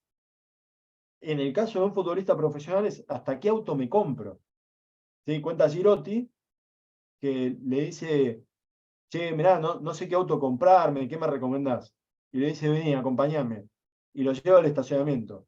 Y le dice, vos mirá el auto que tiene Enzo Pérez, que jugó mundiales, mirá el auto que tiene este, que es ídolo, mirá el auto que tiene este, que jugó en Europa. Y dice, y fíjate qué te dicen esos autos. Y dice, yo creo que vos no deberías tratar de comprarte un auto que sea más ostentoso que esta gente que tuvo muchos logros. Bueno, eso habla también digo, de que uno, la ropa que porta, en el caso del futbolista, eso es creo que más importante que en deportes como el hockey o el rugby, pero el auto que usa, también dan mensajes muy profundos, mucho más profundos de lo que se cree, a mucha gente que está observando sin que uno se dé cuenta. ¿Sí? Entonces, esto me parece que también, digo, vuelvo a lo que había anteriormente, ¿no? A prestarle atención a estos mensajes analógicos, relacionales. La cara, ¿sí? La postura del cuerpo, ¿sí? Cómo llega uno al club, cómo saluda a los empleados del club, a los colaboradores del club, cómo saluda y trata al otro capitán, a los otros jugadores. Todo eso está dando una cantidad de mensajes enormes que tienen un efecto muy profundo sobre los que los están mirando. ¿Sí? Y yo ahí digo, también junto con Sebas, el año pasado dimos charlas para árbitros de hockey, ¿no? Es decir, una charla con algunos contenidos teóricos parecidos a esto, pero adaptados a árbitros de hockey. ¿Por qué? Por la preocupación por el poco respeto que se estaba teniendo en el hockey y en otros deportes hacia los referees, ¿sí? Hacia los árbitros. Figuras con las cuales, digo, si uno no los tiene, no puede jugar. Y bueno, muchos árbitros nos contaban, digo, de las dificultades que estaban teniendo para comunicarse con jugadores, el impacto que tiene, digo, el público a veces que los insulta y demás, y los tratamos de ayudar, ¿no? con herramientas para cómo comunicarse. Pero en esto una de las cosas claves que le decíamos es, tiene que tratar de construir una relación con los capitanes para que los capitanes los ayuden, ¿sí? Porque muchas veces el efecto más importante sobre la capacidad que tengan ustedes de conducir un partido es cómo los capitanes de los equipos, ¿sí? Capitanes, capitanas,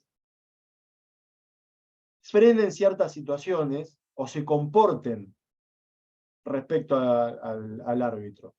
¿Sí? Si ante un fallo el capitán está revoleando la mano, está insultando por debajo, le pone una cara irónica, se burla del árbitro, imagínense el efecto sobre los que están afuera. ¿Sí? Es potentísimo. Por lo cual, digo, esto de vuelta puede ser una carga, pero también puede ser algo muy lindo si ustedes asumen esta responsabilidad para algo positivo. Entiendan, ¿sí? Sepan que mucha gente los está mirando sin que ustedes se den cuenta, y las caras, los gestos, el tono de voz, la postura de cuerpo que ponen, está diciendo mucha gente a esa gente que, como los admira, los va a imitar.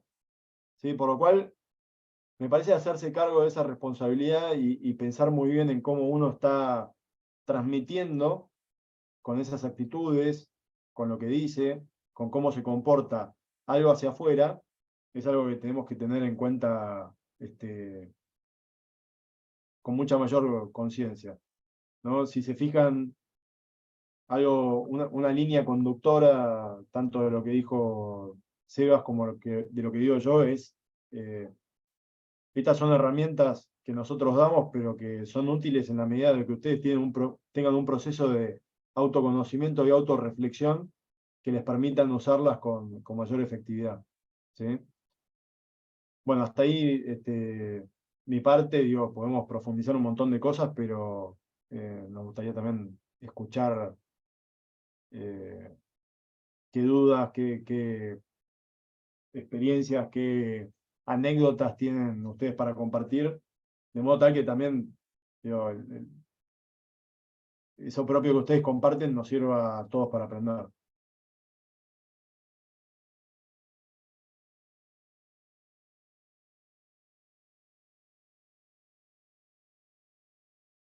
Ignacio. ¿Qué tal? Buenas noches, ¿cómo están? Bueno, primero que nada agradecerles por la charla, la verdad es que súper interesante y constructiva. Mi punto más que nada es como una reflexión, ¿no? Que toda esta carga, que uno es bien agradecida por el lugar que ocupa en un equipo, a veces también es una mochila muy pesada de llevar porque tiene que ver con cuestiones conductuales, comunicacionales, de relacionamiento, y uno, más allá de todo, sigue siendo un ser humano y todos tenemos nuestro punto límite, nuestro punto de quiebre.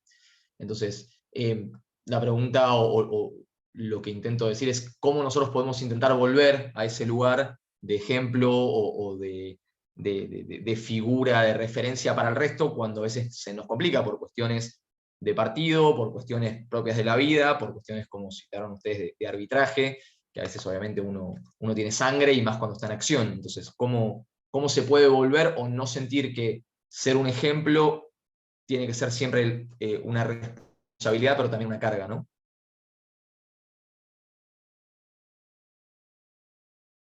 Buenísimo, Ignacio, si querés te doy mi punto de vista, Arturo, vos después añadir lo que consideres. Mira, en psicología hay un término interesante que se llama disociación instrumental, ¿no? ¿Cómo hacer para poder ayudar a un paciente sin quedarte pegado en su emocionalidad? Yo creo que si no nos involucramos afectivamente no hay posibilidad de cambio.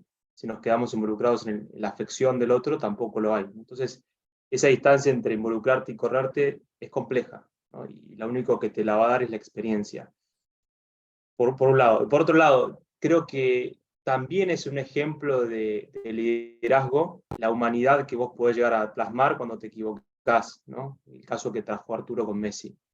cuando tomó conciencia en el arrepentimiento. El arrepentimiento creo que es un mecanismo de alerta, tiene muy mala prensa, pero es la capacidad de la toma de conciencia de cuando te desviaste del camino y mostrarlo, mostrarte un líder totalmente humano que se equivoca, que a veces le pesa la carga del equipo y que cuando le pesa la puede depositar en otro, ¿no? Yo creo que los liderazgos hoy también pueden ser colaborativos, no tiene por qué tener vos las respuestas a todas las inquietudes del equipo. Y en cierta cuestión lo puedes depositar en un otro y, bueno, y no pasa nada, no vas a perder adherencia en el equipo porque te mostraste que en eso particularmente no tenías un conocimiento, no sé, tan bueno, ¿no? No sé, Arturo, si vas en esa línea. Sí, totalmente. De hecho, una de las cosas centrales que pensaba y que coincido con vos, Sebas, es que esa carga, esa mochila, se puede pedir a otros que compartan parte del peso. Y uno, si bien tiene la función a veces de ser el capitán, y obviamente eso implica un rol determinado, en general en los clubes, y a mí, digo, por experiencia hay un montón de gente dispuesta a colaborar, ¿sí? Y a escucharte y a compartirte su experiencia. Lo que pasa es que ahí a veces es uno mismo el que se encierra, ¿no? Uno mismo el que no se permite la muestra de debilidad, y si yo no muestro debilidad no le puedo reclamar a los otros que se den cuenta. Digo, salvo que sea, no sé, tu pareja, que sea tu familia, por ahí no se dan cuenta de cuándo estás mal. Hay una técnica que habla mucho en la política, lo dicen, muchos de lo que recomiendan lo dicen de un modo cínico, ¿no? Pero dicen, si querés hacer buena política, pedí ayuda. Y dice, ¿por qué? Porque a la gente le gusta que le pidan ayuda. ¿Sí? Esto que decía Seba, digo, tenemos, por ahí a veces la cultura nos indica, somos egoístas, pero la verdad es que, por lo menos a mí me pasa, y creo que a mucha gente le pasa, hay muchos estudios que lo muestran, es, a uno le gusta colaborar con el otro. Uno se siente bien cuando le dio ayuda al otro. Por lo cual, si uno está mal, también puede pedir ayuda, ¿sí? Y descargar esa ayuda en, a veces uno es un líder muy joven, gente que tiene más experiencia, a veces uno puede descargar esa tensión en alguien que no es un líder en lo relacional quizás, pero sí en el partido. Sí es alguien que uno puede decir, che, necesito que te hagas cargo y que agarres la pelota y que muestres por dónde hay que ir, ¿no? Messi durante mucho tiempo fue eso. Alguien que tenía, no sé, a Xavi, que era el encargado, digamos, de las funciones de liderazgo más globales, pero en un momento Xavi agarraba y decía, che, cuando el equipo no sabe qué hacer, ¿qué hacemos? Y se la damos a Messi. Necesitamos que resuelvas vos. ¿Sí? Por lo cual, en el deporte también a veces tenés esas funciones que te descargan, y en el club me parece que tenés mucha gente que está dispuesta a acompañar esa carga. Sí. Y también Que hay, lo puedas Arturo, reconocer ya es un paso. el liderazgo situacional, ¿no?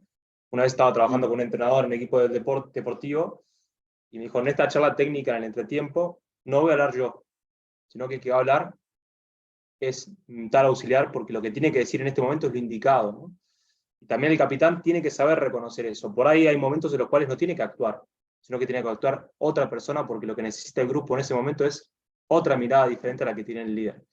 Y no por eso sentir que pierde adherencia o ascendencia, sino que parte del trabajo, como dice ahí Mara, es saber delegar, ¿no? ¿Con quién, de qué forma? Y para eso, ¿qué requiere?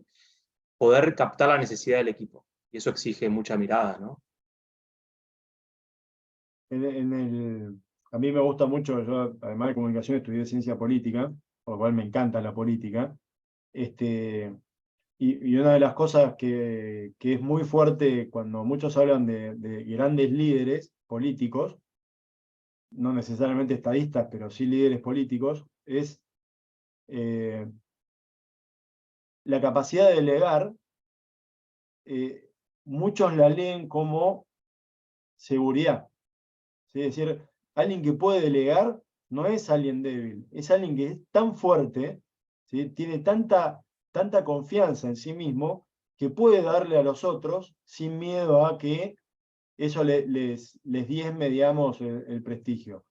Por lo cual, digo, a veces hay que encuadrar las cosas de un modo distinto. Es decir, delegar en esas situaciones, no lo piensen como una cosa que viste, no, pero me baja el precio, ¿cómo me van a ver? No, la verdad que uno tiene que tener mucho coraje para delegar en otros cuando entiende que otros pueden cumplir ciertas funciones en esa situación mejor que uno.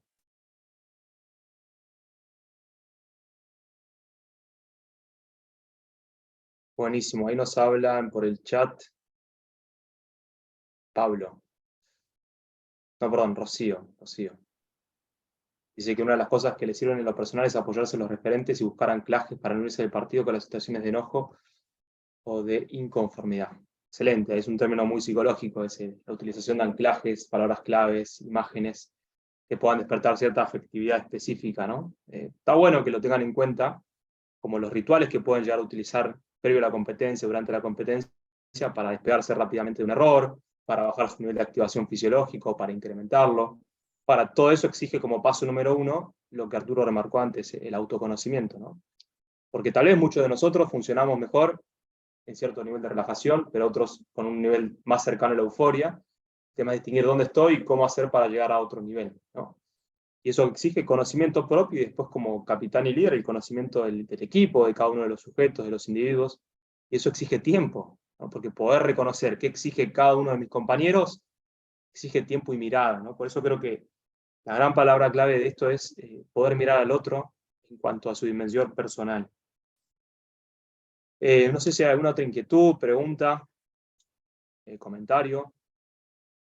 Si no, sabemos que están con entrenamientos o cerquita de la comida, tampoco queremos abrumarlos. Ya les agradecemos su atención, su participación. Para nosotros es realmente un placer enorme poder compartir con ustedes estas ideas y poder contribuir para que pensemos juntos, ¿no? ¿Qué queremos hacer del deporte, ¿no? ¿Qué queremos transformar el deporte? ¿Qué hago en el deporte? ¿Cómo me atraviesa el deporte a mí? Yo creo que el deporte está buenísimo, se habla mucho de los valores del deporte. Ok, el deporte promueve valores siempre y cuando trabajemos en pos de eso, si no puede ser un entorno recontra disvalórico. Y eso depende de nosotros. Y eso está buenísimo. Es una mochila, pero de responsabilidad, no de presión. No es una mochila que nos pesa, es una mochila que nos ponemos con ganas para hacer del deporte el lugar de encuentro y no un lugar de disputa. Creo que depende de todos nosotros. Bien, placer, Arturo. Muchas gracias. Néstor, gracias también por la oportunidad. Y gracias a todos ustedes. Cualquier consulta, Arturo les dejó el mail, yo les dejé mi Instagram, nos escriben por ahí, estamos a disposición. Y bueno, les deseamos que disfruten de su práctica del deporte, ¿sí? Un abrazo enorme a todos. Un millón de gracias. Gracias. Gracias. Muchas gracias.